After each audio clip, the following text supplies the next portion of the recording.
Hello, everyone, and welcome to Ayesha and Max's Movie Minute. My name is Max. My name's Ayesha. Thank you guys for coming. We're sorry we were off the air this week, but what matters is we're back this week.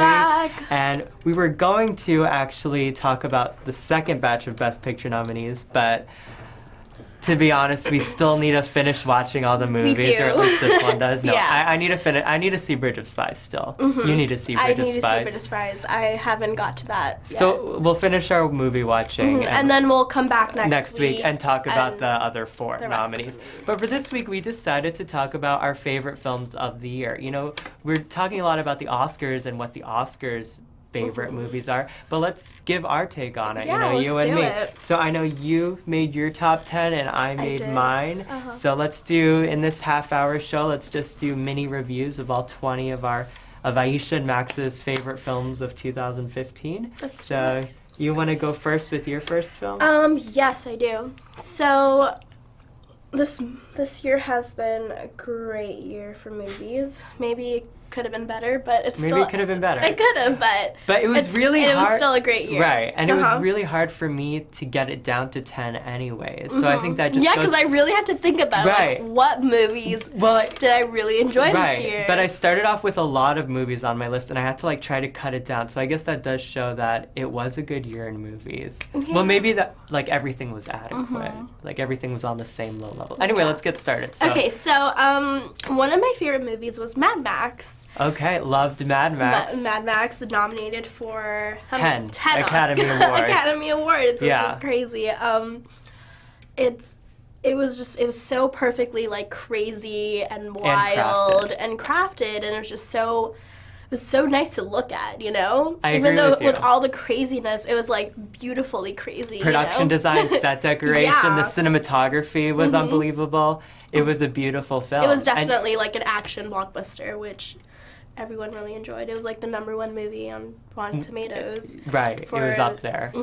And I think George Miller, he was great. He was the director, so he is a heavy favorite to win Best Director this year at the Oscars. Yeah. So that's your first movie on your top 10. All right. Well, coming up next, I'm a little weird with my top 10 because out of the 10 movies, only one of them is nominated for Best Picture at the Oscars. So I really wanted to include movies that were not really recognized or you wouldn't really think of as like, you know, a big movie. But then again, it's our personal favorite movies. So I know you have a couple unorthodox choices in your list that wouldn't make it to the Oscars. But I have Cinderella.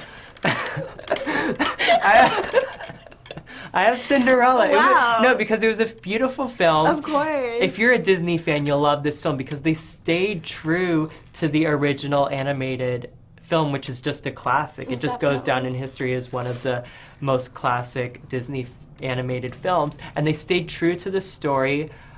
And it was just beautiful. And the scene, the ballroom dance scene, it was just beautifully choreographed. Is this the first realistic Cinderella? I think so, yeah. Well, I think maybe in America. I don't know, because sometimes they have like foreign Cinderellas. But no, this one was beautifully crafted, like with Mad Max. It was so vivid, the colors. And it wasn't cheesy, you know, it was very, they stayed true to it, to the original. And it was just something very entertaining, and so it's like a little jewel, that movie, and it's something that didn't disappoint because I thought it would. Like, for instance, they did the same thing like last year with Maleficent, which I thought was really good. Angelina Jolie was really good, but I did think it disappointed a little bit. They usually make like the princesses movie, like Snow White and the Huntsman. It was such an action movie, and I was like, is this the same Disney cartoon I watched, or is this like a war movie? I agree with you, and that's an example of, I guess, them not staying true to the original, which is why that contrasts so well with Cinderella, because Cinderella did, you know, live up to the expectations and was just a beautiful film, and Lily James was great as Cinderella. All right, let's keep it going. Going on next. The next movie of my favorites is Dope. Dope was I love Dope. Dope was on my short list too, oh, really? But I'm glad you took it. It was great. It was great, and I think it was so good. It was a comedy with a social message. It was it was just so this generation, you know. It was about 3 teens who were trying to escape this problem they got into. They're not the badass, you know, crazy teens I've ever seen. They have a unique personality. They're into like 90s hip hop, and it was.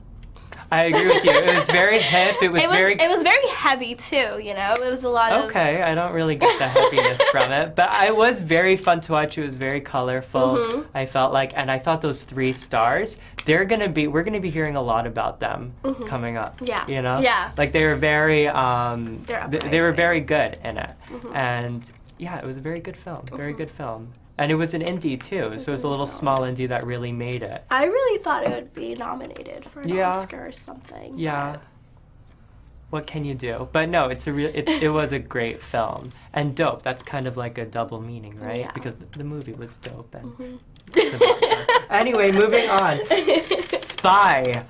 I'm just throwing at you. I haven't seen Spy. Well, you need to see Spy. It's a comedy. Melissa McCarthy, as you know, really great film. I mean, from beginning to finish. You know, you can always rely on Melissa McCarthy for laughs. Whether it's The Heat, whether it's Bridesmaids. I was a little worried at first because last year she came out in Tammy. I don't know if you saw Tammy. Yeah, did you see Tammy? No, Okay, good. I'm glad that you say that from yourself. That was terrible. And so I got nervous at first that she was starting to lose her mojo. But then she just came right back up. It was like a 2 steps back, 1 step, something like that. Yeah. I don't know. But Spy was great. It was great fun. And it's the director's Paul Feig, who also directed The Heat and Bridesmaids. Yeah. So that's your winning combination. Whenever you have that guy with Melissa McCarthy, you know you're going to have a great A+, funny Spy movie. got nominated for a Golden Globe, right? 2 Golden Globes. Best Actress Comedy for That Melissa. really surprised me for some reason. It did. Because the Golden Globes don't usually nominate those types of movies like Spy or Trainwreck, which we'll talk about in a minute. But I'm really glad Spy got nominated, and it was a great film, and I think it has like a 95% on Rotten Tomatoes. Wow. So yeah, it was a great film. You need to check it out though. I have to. Check it I'll out. watch it. No, but and Jason Statham's in it. I didn't really know about him before, but he's really good in the movie. And I like Melissa McCarthy. She's very Melissa funny. McCarthy, she's funny. And you have Rose Byrne in there too. It's a great cast, lots of fun, and one of the best comedies of the year, no doubt. Definitely. All right, what's your next film? My next film is Straight Outta Compton. Straight Outta Compton, of course. That film that got overlooked at the Oscars, unfortunately. Yeah, it was a great film. What's your take? It was like an electrifying piece of hip-hop history, you know? It's just, the story of Eazy-E and Ice Cube and like the upcoming rise, not the upcoming, but the rise of NWA and what they gone through, and I thought it was a great movie. It was tremendous, and it really just documents the such an important piece in American music history, as well as like social history, because it tackles big issues within the music that they bring out. Yeah, and it really speaks to today as well. So it really uncovers this social justice and social change message. Along with it being just such an entertaining film. And you have, the guy who played Eazy-E was great, Jason Mitchell, and Corey Hawkins, who played Dr. Dre. So it was a great cast. And Paul Giamatti was great as Jerry. But yeah, it was a wonderful film. And it should have been nominated for Best Picture. It really should have been nominated. At least it got nominated for writing, but it should have gotten a little bit more attention. I agree with you. I think so too. Yeah. And you? Alrighty, moving on. Another weird movie I have in my top 10, Inside Out. It did get nominated for animated feature at the Oscars, but I just loved it. Oh, right, yeah. It's the first time in such a long time that Pixar really, they just stepped up their game. It really like they really just took your emotions. They're like exactly. No, that's good. Because it's a kids movie. But it tackles such a big issue with like moving, and it's psychologically, it was very clever, the film, and it was proven that by scientists or psychologists that it was accurate. Like the way that you didn't hear about this? No, I didn't. Okay, well you need to check it out after. Like the American Psychology Association, something like that.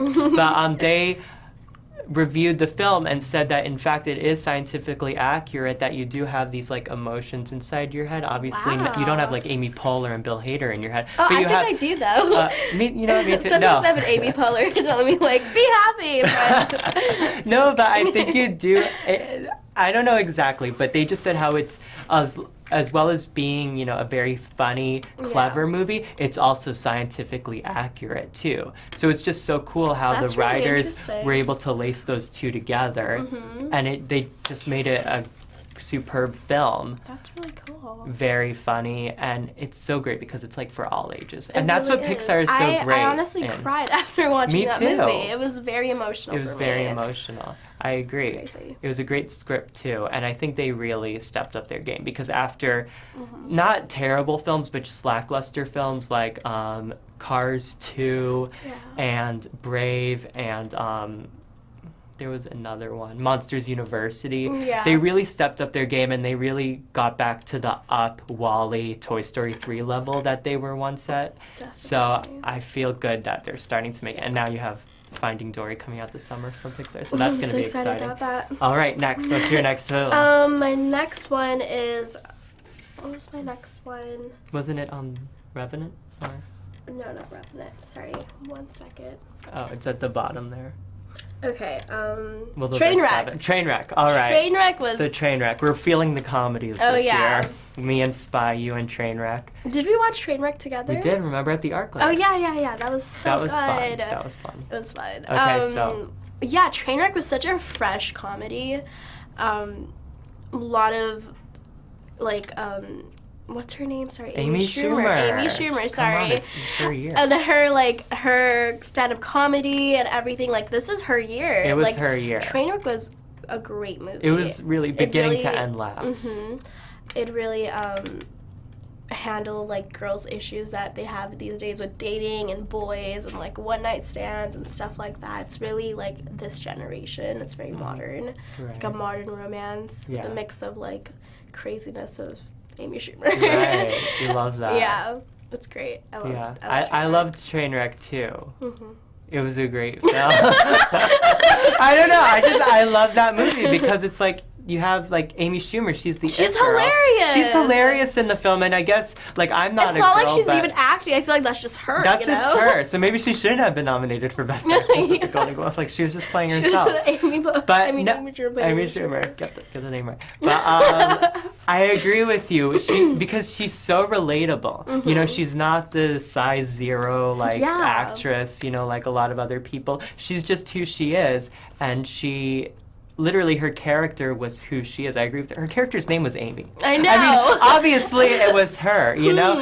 Yeah, exactly. And I mean, Brie Larson, who plays her sister, who also had a great year this year. Brie Larson, who played her sister, also was, you know, she made her like her real sister. She wrote the script. Yeah. And Judd Apatow directed, who also did, you know, all those other movies like Knocked Up. So, yeah, it was a great year for her. And... yeah, Trainwreck's just a great film. I think Trainwreck and Spy, those are the two best comedies of this year. But you need to check out Trainwreck. All right, next movie I have is Amy. Amy, I have my little documentary in there, you know. Amy. I wanted this to be a little diverse, my top 10, so I threw in a little documentary.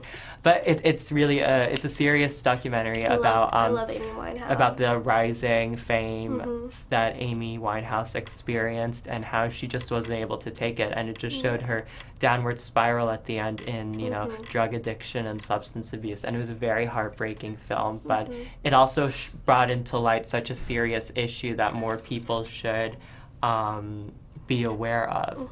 And Amy Winehouse was an example of that. And it was just it was a heartbreaking film, but it also brought to light that message, but also it brought to light how much of a talent Amy Winehouse was, which I'm sure you could agree with. So yeah, you need to check out that. I do. I've been listening to a lot of Amy Winehouse recently. Back to Black, Rehab. Yeah, she's like Rehab. My to-go girl. I'm sad. Yeah, you need to check out that film. And I think it's probably going to win Best Documentary this year, too. I hope so. What's your next film? Let's talk about Black Mass. Let's talk about Black Mass. Okay, so we watched Black Mass together. Yep. It was really great. We were really shocked and disappointed that it didn't get nominated for anything. Not one thing. Not even makeup. And look at that makeup. Like, that wasn't even Johnny Depp. What was that? Yeah. Like, with the eyes. That was crazy. I know. Black Mass was a really good movie. It portrayed Whitey Bulger, the mafia guy from Boston. Portrayed it very well. great acting by Johnny Depp. Really great acting. And not just him, you had a great cast too. Like, no, but you had Dakota Johnson in there who plays his wife. You had Joel Edgerton, who have you seen The Gift? His acting really reminded me of Jack. Wait, what were you gonna say? Jeremy Renner? No, I was gonna say. Well, it's a big compare, like Jack Nicholson and The Departed. Oh, okay. How, like he played that mafia. I haven't seen The Departed, but yeah. What? Well, I know we'll get into that later, but we're going on a streak here. But I was gonna say Jeremy Renner from like American Hustle. I don't know. Do you get what I'm saying? I see that. You see that? Okay. Because it's like they both are part of like the establishment. Oh yeah. Like Jeremy Renner in American Hustle was a mayor. He was in politics, and Joel Edgerton in Black Mass was like in the police. Yeah. Or not police, but he was like something like he was a detective. No, yeah. So yeah, but it was a great film. Yeah, Johnny Depp definitely should have been nominated. My next film is The Gift. Speaking of Joel Edgerton, this was his directorial debut.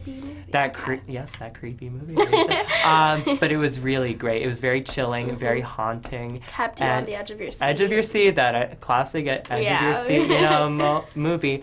But it was just very an enjoyable film. And it leaves you second guessing the film, and it's a very ambiguous ending, but you love it too. You want even more. And Jason Bateman was really good in it. Yeah. Jason Bateman was awesome. And this was Joel Edgerton. For me, it was Joel Edgerton's breakout. I think he's been in the industry for quite some time, but this is like the first time I really saw him in a film, and he was so scary and but he was really creepy. Have you seen it? I have seen it. Okay, yeah, he was really creepy. Like it has a little twist. It has a twist, and I mean it's a thriller, so as it should. It was a suspense movie, but check it out. And it was one of those like not little films, but just overlooked films this year that really should have gotten a little bit more attention because I thought it was just a nice like thriller. You think I'm overdoing it, don't you? No, but it was great. It was. But I just thought, it was a little corner thriller movie. Well, I thought it was like one of the best though when you put it up against other films of that genre. Like True. I don't know. I think 20, 30 years from now, we'll still look back at that film. Really? You so disagree with me. I mean, I don't know. Yeah, I guess. We have our opinions. differences. All right, what's your next film? My next. You don't remember them, Ayesha? No, I told you this year has been. It has been terrible. It has been full of adequacy. Brooklyn.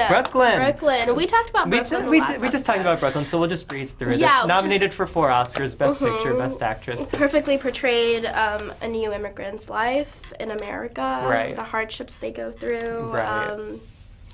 Fitting in. It was a beautiful movie. Right. My parents also enjoyed it. Oh, you saw it with your I parents? did. They liked it? They really liked it. Yeah. It's really for all ages. Afterwards, they're like, they should make a movie about us coming to America. They should. They should. Okay, let's get on. Anyway, moving on. My next film is Beasts of No Nation. It's a Netflix movie. Do you have Netflix? I do. Okay. I just haven't watched it Okay, yet. well, I would watch Beasts of No Nation. And Idris Elba actually won Best Supporting Actor the other week at the SAG Awards. Nice. So he wasn't competing up against Sylvester Stallone, so that's how he won He doesn't need an Oscar. That's true. But no, it was a really great film. It is about, I don't know what war, but it's just about a war that takes place in Africa and these soldiers that are these kids that are recruited as soldiers to fight in the army. And it's a very realistic depiction about what's going on in Africa. Wow. And just a story about humanity and a kid not being able to act as a kid and having to all of a sudden in a moment's notice act well beyond their years and like kill people and just do all these horrific things at such a young age that just loses their innocence, which is what all kids have. So it was a very haunting film, and it just kept your attention. Wow. Yeah. Going into it, I thought, I was kind of rolling my eyes like, oh boy, like they make so many of these, I feel like. But this one's very distinct. And Idris Elba was really good as the commander. Very good movie. And I thought, it's terrible how he was robbed at the Oscars too. He definitely should have been nominated. Definitely. But let's move on to our next film. Mm-hmm. Ayesha, you want to talk about The Revenant? Let's go ahead. The Revenant. The Revenant. We just talked about we talked about this one too. I feel like I've been overhyping it so much. We have been overhyping it, but we'll just... But it is Leonardo DiCaprio is going to win the Oscar in a couple weeks, and... I hope so. Hopefully. And, just beautiful cinematography, great direction by Inarritu, and... Very beautiful. I don't know. It's one of my favorites of this year, honestly. Yeah, I know. It's like number one. And we did already talk about it. Okay, so let's move on to Spotlight, which we have not talked about yet because you haven't seen it. I haven't seen it. I've seen it. It's in my top 10. Michael Keaton, Rachel McAdams, just a great ensemble. Mark Ruffalo and Rachel McAdams are both nominated. It's a great film about an investigative team at the Boston Globe investigating this child molestation scandal within the Catholic Church in Boston. Very good. Very edge of your seat too, because it's like they're trying to uncover this mystery that's going on, and it really... It's always been covered up. Exactly. It's been covered up, and it again speaks to a problem that's happening today. And this movie's shedding a light on it, and it's very good acting. Michael Keaton's very great in it. And they all are. And it won the SAG for Ensemble. And I thought it was one of the best casts of the year. They just work so well together. Nice. Let's talk about another film that's on your top 10, Room. We talked about this. We talked about this last week, but it's in our top 10, and we loved it. We loved it. It was a great movie. Performances, A+. The movie A+. We talked about this. We went through this before, but it is one of our favorites of the year. And Brie Larson this was her year. Yeah, she's taking over. Her and Amy. She's like the Jennifer Lawrence of 2012. Like in 2012. She's been winning all. She's gonna win the Oscar. You think so? Yeah. Who else? I don't think it's gonna be the Brooklyn girl. That would be a really big shocker. Yeah. Really big shocker. We'll have to see. Moving on. Creed. I know you haven't seen this. She hasn't seen anything, guys. Oh my god. Watch Creed, okay? You haven't seen any of these movies. I will watch Creed, guys. Okay, no, Creed's great because it's Rocky Balboa returning to the screen after so many years, and it's a very triumphant performance. I think I have Creed in my top 10 just because of Sylvester Stallone and how he's just amazing in this. He's so charming. But Michael B. Jordan is also really good too. And it really keeps, it's kind of like Cinderella in a way where it stays true to the original. Yeah. You know, and it's you hear the original music in there too. It was a really great film. Let's move on to one of your next films, which is Steve Jobs. Steve Jobs. you know. So let's talk about Steve Jobs. Steve Jobs, I agree, it's one of the best too. I love how she has a top 10 and I have a top 10 because that way we can cover a lot of films that we both love because I have more than 10. Okay, she's not switching into this camera even though I'm talking in this camera. I'm looking at this camera for 30 seconds. Okay, anyway, let's talk about Steve Jobs. Michael Fassbender, nominated. Kate Winslet, nominated. Won a Golden Globe. Won another Golden Globe. It won Screenplay and Supporting Actress for Kate Winslet. That was a surprise. Wait, can we just talk about how Leo and Kate Winslet, they won the same night. That's beautiful. At the Golden Globes. That was really beautiful. That was really beautiful. It would have been even more beautiful, though, because she won supporting, he won lead. If she won lead, too, that would have been cute. It's okay, it happened. It's okay. At least they won together. Yeah. Beggars can't be choosers. That was really cute. Yeah. But, no, let's talk about Steve Jobs. Okay. Because I thought it was just such a smart script. You know, it was just always talking. Michael Fassbender was great. Also, throughout the movie. Yeah? I don't know. Okay, you continue what you want. Camera 3. All the scenes were right before he was gonna, It was like a 3-act play. Yeah, it really was. It was right before where he was gonna introduce new products and devices. It was in that time period, which is really cool. And Jeff Daniels was great. He played John Scully, who took over for Steve Jobs as CEO. And Seth Rogen was also pretty good in it, Steve Wozniak.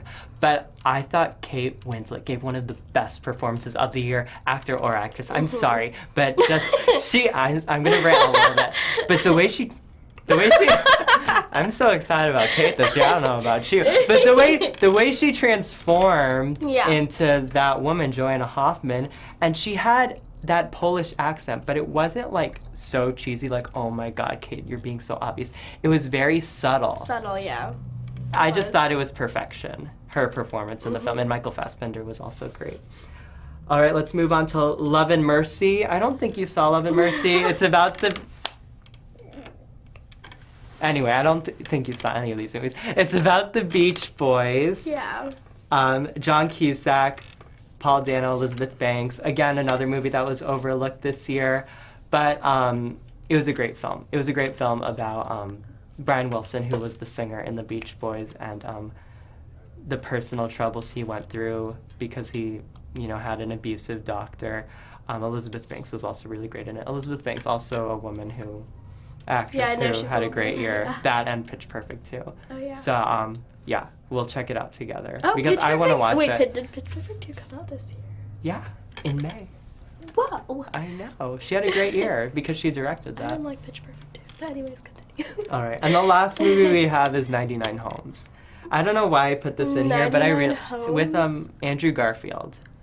Oh, yeah. Okay, it's about this guy he's played by Michael Shannon. Wow, that's a really low-key movie. Very low-key. It came out in September in 3 theaters in the entire world. Are you serious? Something crazy like that, but it was really indie. But Michael Shannon, who plays this guy who literally throws people out of their houses, for a living, he was nominated at Critics' Choice, at the SAG, at Golden Globe for Best Supporting Actor, but he got shut out at the Oscars, which sucked because he was really good. And I also hate how Andrew Garfield was overlooked too. Oh, really? Yeah, he didn't get any really awards consideration. But it was a great film, and it was just great. It was a great film, very real too. I think it's because of it was an indie that it felt real. It's based on a true story? Well, I mean, it happens, The characters are fictional, but I mean, people do that, And I think it takes place in Florida. So, yeah. But yeah, great film. Great film. And I think that wraps up. God, I feel like that went by so fast. I know. But we quickly just went through it. So that's our favorite films of 2015. All right. Woo, so guys, make sure to tune in next Wednesday at 6:30, where we're going to be talking about the last 4 nominees for Best Picture. All right. All right. Ayesha, thank you so much. Thank you, Max, for coming. It's a privilege. I really greatly appreciate it. So, guys, be sure Channel 36 next Wednesday, 5:30. Have a good night, guys. Thank you. Why was that so awkward? She should have ended it there. Okay, I've been holding in my cough for so long. Did you think that was good? I felt like that went by really fast. It did, because we were having fun. That's true. We had more fun this time. Yeah. You were acting really out of the box character.